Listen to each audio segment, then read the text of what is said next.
to another episode of That's Business. Today's guest is the founder and behavioral resilience trainer at Imkan Leadership Development LLC, a Michigan-based company helping organizations build managers who can hold under pressure instead of burning out. Nagham is on a mission to combat Band-Aid management, the quick fix culture that patches problems instead of building the underlying strength to handle them. Whoo, do we have a lot to talk about today. Thank you for being on the podcast, Nagham. I'm really excited to have these conversations. What did you want to be when you grew up? I'm guessing you probably didn't grow up saying, I want to be a resilience coach trainer for professionals, but tell us about your childhood if you don't mind. Oh, yeah. Thanks for having me, Angela. And no, I actually grew up wanting to be a teacher. And I was set to become a teacher back when I was 13 years old. Wow. Yep. And the reason for that was because I've gone to school in the country I was born in, which was Iraq, then moving to a refugee desert camp in Saudi Arabia for 4 years, had different teachers there in different schools, and then came to the United States, different teachers, different schools. And throughout my experience in schools, I really didn't have the greatest of experiences.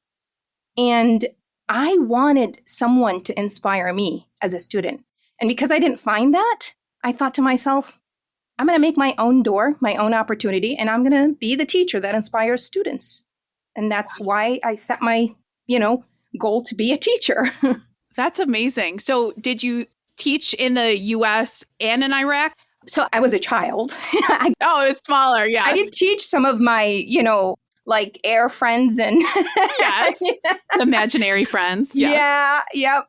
So in Iraq, I was 8 years old when we left, and it was due to, the rebellion back then, and it was violent, and we had to leave. In Saudi Arabia, for 4 years, that's when I became 13 and made that decision after a very frustrating and humiliating day in school. And then coming to the United States as a refugee, I actually attended 3 months, I believe, the last 3 months of middle school, and then on to high school. I know. Having to learn the English language, having to understand the culture and everything else, having to answer a bazillion questions from kids, and then enduring bullying and just looking up to my teachers and counselors. I'm like, why aren't you helping? It was kind of frustrating, honestly. No, that's beyond frustrating. And arguably, that is the worst time. I mean, last 3 months of middle school into high school. Could it be any harder? So what was that journey like? You're in a new country. You are dealing with bullying. You're learning a language and learning an entire culture. I mean, how quickly did it take you to kind of learn English or kind of feel comfortable? Because that's a lot of work. And I can't even imagine. It was. And I'm the kind of person that just works really hard. And if I want something, I'll make the path to go get it. And so when I started high school and I was trying to learn the language, I had older brothers who already spoke the language because that's the second language we learn in Iraq. I just didn't get there yet. I refused their help because I wanted to do it on my own. I wanted to actually, I don't know what I was thinking, but I thought it's more achievable that way. I don't know. But I went to the library. That was my, best place in the whole world. I borrowed a ton of movies and a ton of books. And I would sit home, watch the movies on subtitles. And I would have a notebook in my hand writing the entire time. And I read books everywhere I go. I had a book in my hand. And it took me about 3 months to start understanding what people were saying. And I actually started translating for other kids in the classroom. I even fought with my counselor and my teachers because I wanted to get out of just ESL class, the English as a second language class, and get into regular classes because I felt like I could be doing more. I could be learning more from other classes. And I won the fight. They put me in a math class and they gave me word searches. Let's just throw you in a math class. Jeez. And you're making me think about this too. I mean, it's different levels because obviously you were much younger and becoming a refugee at 8, but is it the same curriculum? I mean, I have never even thought of that. I've worked with people from all over the world. I mean, even in a math class, but I guess that would be kind of an easy transition because it's learning the math. Or have you been a math person, or were you like, oh, what are we doing here? We need to get out. No, first of all, I am not a math person. I did develop love of math later on in my life in teacher school. I'll tell you that much. Ooh. But, earlier, they put me in the math class. I was appreciative that they actually did that. Not that I was learning any math, but I was actually developing the language, the conversational language, because, I could pick up the language as I'm listening. I'm an auditory learner. And even though they gave me the word searches to do while the kids are working on math, I turned the page around and I would be writing whatever they're saying and just picking up on the language. And I feel blessed in this entire journey. The curriculum, they didn't actually, I think junior high is when I started going into actual classes. I graduated from ESL and they started putting me in English and math and science and, all of it. And I started taking classes like crazy because I wanted to finish early. And I did, 16 and a half years old. And that's when I actually finished high school because I was taking classes in summer and after school because I had a crazy deadline in my head that I had to be a teacher by the age of 21. I don't know why. Don't ask. I need some of that energy. Where were you when I was growing up? Jeez. Okay. Yeah. So I'm guessing we achieved it after learning how you've been so far. Actually, that's the one I did not get to do. By the age of 21, I had I was pregnant with my second child. And so I was blessed with my son. I'm not going to say that, darn it, I didn't get to the deadline. It was a blessing. So 22 or 23, I think, is when I finally graduated and became a teacher. I was super excited. So we do teaching. How many years were you a teacher? It feels like it was 20 years, but it's only 6 because okay. I only taught for 6 years, not counting tutoring before that or subbing and all of that. And then I really wanted to do more. As a teacher, I felt like all teachers came to me for questions and for support and for ideas. And, I'm very outspoken and I would go to the principal or whoever's in charge and talk to them. I don't mind. And I would advocate for us. But I wanted to do more. I thought just being a teacher may not help. So I wanted to become a coach for elementary teachers. And I had written this huge proposal, sent it over to the superintendent. The position wasn't available at the time. So she wrote back saying the next available thing is to become a curriculum coordinator, which is, supervise the elementary department. And still I can train and, have an impact. So I did. I applied for that. I got it, worked for a year, and then I put my 2 weeks notice right after because it's not what I wanted. And I worked for somebody that didn't really understand what I was doing. Jeez. Okay. It's obvious. And that's why I was kind of giggling when you were telling those first childhood stories of why you do resilience training. So yeah. Y'all couldn't see, but I was kind of smirking to myself of course, I am getting where the resilience training comes from. So where do we decide, you know what, let's just do our own thing and let's start our own business? Because that's a big leap. And especially going from education and having a family and, oh my gosh, so many things to navigate. So where did this idea kind of pop in your head of, let's just try this? And I know it's much more than that, but you know what I'm saying. Yeah. And I didn't even know what I was practicing or teaching was resilience at the time, but I was doing it the entire time. And when I was a curriculum coordinator, that's all I did. I created programs for teachers to train them and to help them, navigate the system and help our students at the end of the day, right? And after I put in my resignation, 2 weeks notice, the superintendent came talk to me and asked why I'm leaving. I said, all I need is support. And she gave me her number and she said, call me 24/7. And she was good with her words. I stayed. And 2 weeks later, I was promoted to principal.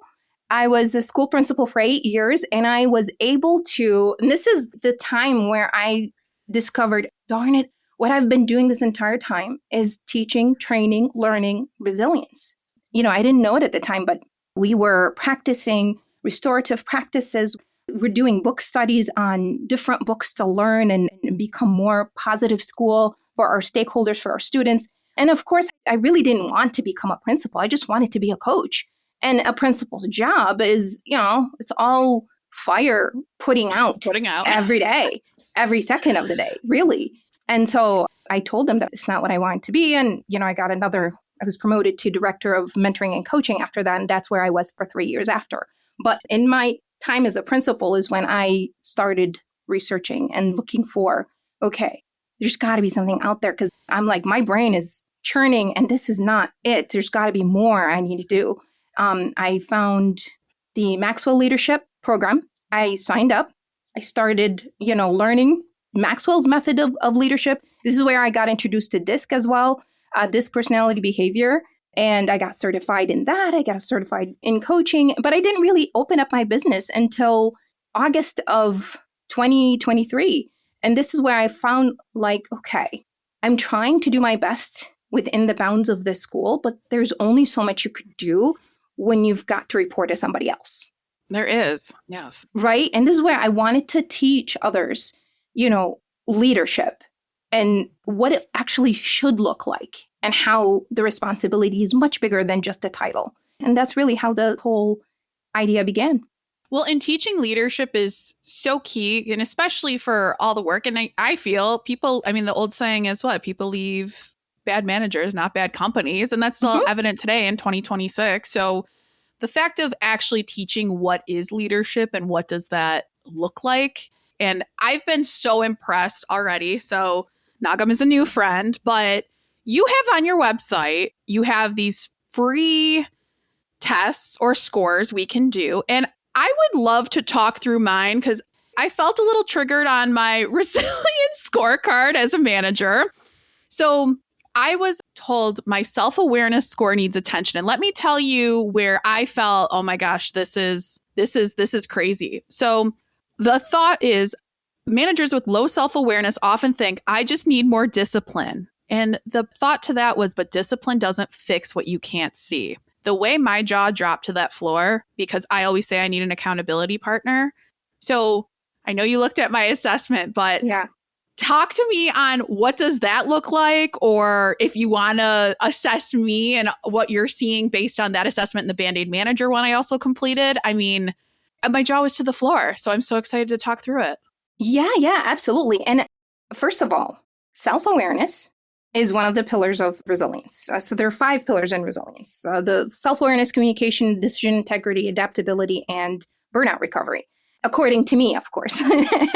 Yes. I do this assessment, the manager resilience scorecard assessment, because so you went and took the assessment. Usually what I do in talks when I'm speaking is I do a gut check first. I would have people do a quick gut check according to what they think their biggest gap is. And guess which one always seemed to be wonderfully high. People don't think they need self-awareness. People think they're already self-aware. And then they take the assessment. Oh, I could tell you I felt the same way. Like, no way, self-awareness. I'm so self-aware. Exactly. And the thing with self-awareness is it's one of those things where you think you're self-aware because you're in your head. You're always thinking. You're always going through things up here first, right? But it's not just thinking about the things that you think about. It's thinking why you behave the way you do, why you make the decisions that you do, why do you communicate the way you do.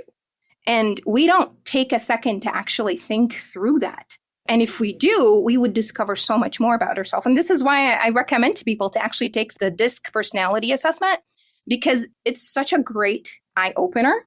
And if you think the manager resilience scorecard shocked you, the DISC will, because it shocked me when I first took it. I'm like, what? I'm a high C? I never knew that. Because we tend to overthink. A lot of us overthink ourselves into specific areas of our life and neglect the rest. Now, why do I think managers need this?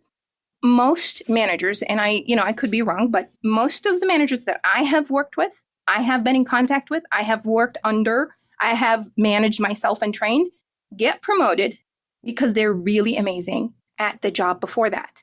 And they get promoted to this job of being manager, of managing other human beings without getting proper training, without having the actual hands-on exposure to what they're supposed to do, without getting human training on how to actually work with other people. The job isn't about the checklist. It's not about check things off and get done. It's about how do you work with other people? Because you're going to be managing a lot of emotions. It's so true. And I've had the same experience where it's, okay, let's just throw you into leadership. And hey, you've never, ever led people before, but hey, you're going to have 10 direct reports. Well, what? What do you mean? Yeah, I had an awful second boss. And yeah, he was amazing at his other job, but that promotion, no way. So it's interesting. And what's your perspective, besides working with someone like you, of course. But at what level do companies need to start this training? I mean, is it when they're ready for leadership? Is it preliminary? Like, what are your thoughts on that? I feel like there's a myth around training. People don't like it because training has become one of those checklisted items, compliance items, where you do training just to check off a thing that you say, this company meets this whatever specific requirement. I think training needs to be ongoing. I don't think it needs to be a one and done thing. It needs to be in phases. It needs to be gradual. This is a conversation I've had with some managers. When I bring up training, they say, I don't have time for that. I don't want to stop.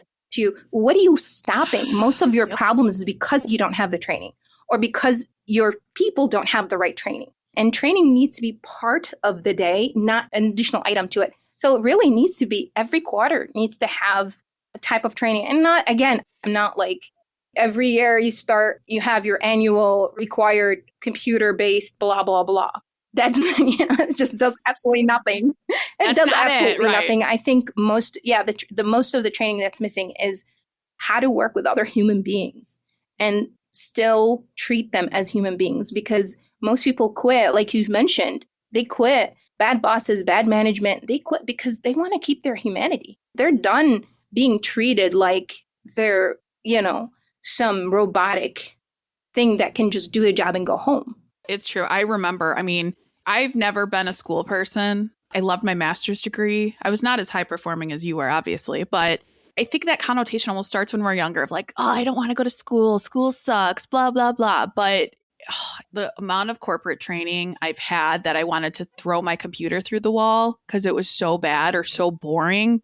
And thinking about, people that are neurodivergent, people that come from other countries, people with different cultural norms. It's not a one size fits all. And the work you do of just like sitting down and working with teams, it's needed. And why some companies still do the rinse and repeat of, oh, we've been using the same thing for 20 years. Let's just keep using it. Because, I wouldn't want to do it either. So that's really fascinating.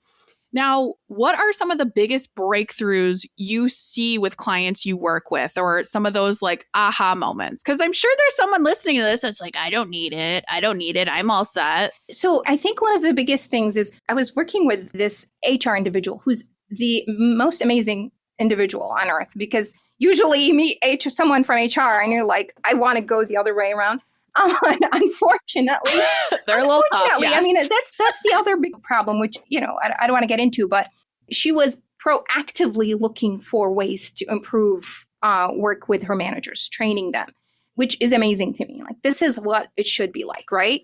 And she had created some surveys and sent them my way and said, can you take a look at these? I plan to incorporate these surveys because I really want to get to know what they're looking for, and measure certain things. And I looked at these surveys and I know she meant really well. And I know nothing against surveys. I use surveys, these assessments are part of surveys, but it's how we use them and what we do with them afterwards. Most surveys get sent out. People are so what's the word? Like burnt out? Yeah. They're like, I get a survey. I look at it. I'm like, click, click, click. I'm not even going to read because I know that nothing's going to be done. Right. Right. So surveys can't be anonymous. Oh, okay. It's anonymous because there is no psychological safety in the workplace. So they fear what they're going to say. But if there was, and they're open and they're okay, and they know their boss is going to take this and they're going to run with it and they're going to do something about it, there would be no problem sharing who they are and what they think. And it will be so much more meaningful. Think about this. So much more meaningful sharing what they actually bring to the table, because everybody has a great, their own perception of how the work is going. And they have a great perspective on how to actually fix it and how to work on it. But when it's anonymous, and when it's been done before and nothing's been done, it's just a new person and she just wants to, that's what they think, right? They think, oh, it's just a new HR person and she just wants to make some changes. Nothing's ever going to change, because this is the kind of conversation we hear. And when I pointed this out to her, she's like floored. And she went back and she actually changed her surveys based on the recommendation.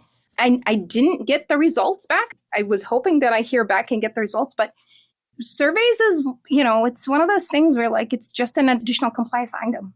If we don't actually take care of creating it, asking the right questions, and then telling them what's going to happen with the surveys afterwards. Are they going to see the results? Are they going to see the actual improvements or not? I've done so many Band-Aid surveys or, just vote on us for cool places to work and you have to fill it out, even though I didn't agree with it. But don't get me started on the... Get you started. Come on, let's hear it. Well, the best workplace survey that is required, how do you mandate a best workplace? It's just, such a, I don't know. No, you don't have to stop. I told you, we live on the soapbox on this podcast. I live on it. This is the whole premise of the podcast. But it's just interesting because if we're looking from a social media perspective we're like, wow, that company's doing so well. And if we're a business owner looking at that, or we're a job seeker looking at that, but when you unveil the curtain, a lot of these are, you can pay to be on them, or you force your employees to vote, or these awards are based on the social media followings or who you're connected to. Like, I swear, I've learned so much in the last few years about all of these. I'm like, what? I just don't have enough clout on LinkedIn. Is that why? I mean, it's super interesting. So I'm in agreement with you. So maybe we'll have to have another podcast just talking about that. But it's so true. Yes, let's. Yes. So how do we solve this problem? Because we have a variety of businesses. We have managers for, solopreneurs that are hiring their first employee. We have giant Fortune 50 companies. So where do you think it starts? I mean, how do you break into some of these other giant organizations to want this training? Is it more of like a personality they're ready to accept help? Or what are your thoughts on this? Because everyone needs you, that's for sure. And I know you know that. Yeah. It's so difficult to get into those biggest organizations who've, already been set on, well, we already do this kind of training, or we've budgeted for such and such, and they bring in. And one of the conversations, I've had a conversation with someone who had brought in coaches. And I was like, oh, that's awesome. Who did they bring the coaches for? For the executive members. It's always for the executives. It's always for the executives. Anyone that's worked with me, all executives, that they're like, oh, well, I have a stipend because I'm an executive now. I'm like, well, how are you going to train like the babies that want to grow with your company? Exactly. And we get the coaches for the executives. Well, what about the people on the floor? They don't get that. They get the training. Okay. What about the middle managers? Because they're the ones really running the entire operation. They're the ones in the middle who have to deal with, upper management, and they have to deal with their employees and have to translate all these awkward things and really just take the heat all the time. Who's training them? And this is really why my focus is on middle management, is because I feel like they're the forgotten. Yes. And so honestly, breaking into bigger organizations takes an open mindset, somebody who's really intentional, who sees that there's a need for that, or a miracle. A miracle, yes. But I think for small businesses or small organizations, I think it's a great place to start. I was having a conversation with someone who was asking, they have a small business and they have a small team. They haven't grown yet. And they were asking, when is the best time to start doing annual reviews? So what they had been doing, the practice was they do feedback on the fly. They sit down with the person, the team member, and they give them feedback, but they don't have an actual annual review for like a documented process. And the answer to that question is start now. It's better to start when you're small, when it's manageable, and when you can actually involve your entire team in the process, because it doesn't get better by just you conducting it. It gets better by you asking for feedback. Now, I do not like annual reviews. I think it's too late. If you wait for the annual review before giving feedback, then you really don't care about your employees' growth. You're just doing it to check off. This is part of Band-Aid management, doing it to check off a compliance document. So giving feedback, if you really care, you give feedback when you see the need for feedback. And then you still have your quarterly. I think quarterly is better than annual review, so that you have that documentation process, because you still need that documentation, right? But feedback needs to be immediate, and it needs to be critical, and it needs to be both ways. You need to also get feedback and be open to it. It's so true. Now, I know you have something coming up that if people that are hearing all this and you're saying all the right things and someone that wants to work with you. So what do we have on August 31st if someone's in Metro Detroit and wants to come see you? Oh, Imkan Leadership Development. Imkan means possibility, by the way, in Arabic. Imkan is turning 3 years old on August 7th. And to celebrate this, I'm having a virtual online 3-hour free event called 3 Years of Resilience. And that's the August 31st event. And it's also the launch of Imkan Academy, where I hold my, events and courses and everything else. And my Resilient Speakers Club, where I coach people on how to become confident speakers in the boardroom or on the stage or wherever they wish. But that event is where we're celebrating current community members, new members who want to join, and it's completely free. I'm having actually guest speakers come in. I'm actually doing the first session and working with the individuals on helping them find their reactor pattern.